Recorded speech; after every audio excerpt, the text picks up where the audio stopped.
वंदनाच किचनमध्ये तुम्हा सर्वांचे स्वागत आहे। आज आपण सोप्या पद्धतीने लसूण कसा निवडावा ते बघणार आहोत आणि कांदासुद्धा कसा कापावा ते सुद्धा आपण आज या भागात बघणार आहोत। तर चला मी आता लसणाच्या पाकळ्या सोलून घेत आहे।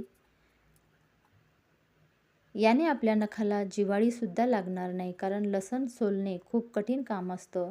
तर मी चाकूने काय करत आहे, याची बूड असं कापून घेत आहे आणि त्यामुळे याच्या जे टप्पर आहेत ते अगदी अलगदपणे बाहेर निघत आहेत। बघा तुम्ही, एकदम सोप्या पद्धतीने आणि याला आपल्याला काहीही म्हणजे आपल्या हातांना हे त्रास होत नाही। अलगद हे चाकूने असं आपण कापून घेणार आहोत। तर तुम्ही सुद्धा अशाच पद्धतीने लसूण सोलून घ्या आणि याचा आपल्याला कंटाळासुद्धा येणार नाही। अगदी 1 मिनिटामध्ये 2 गाठे सोलून होतात। नक्की करून बघा तुम्ही।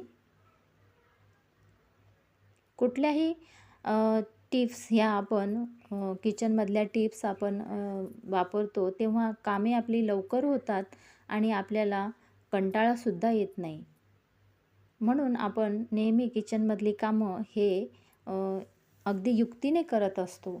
लसूण माझा सोलून झालेला आहे। आता कांदासुद्धा आपण कसा सोलावा तो बघूया।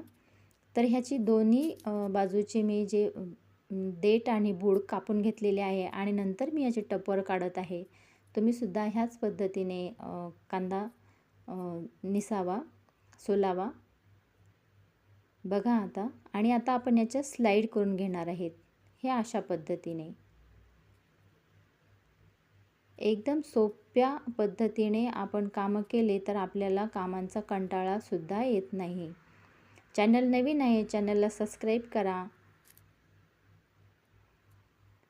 आणि कमेंटसुद्धा करा।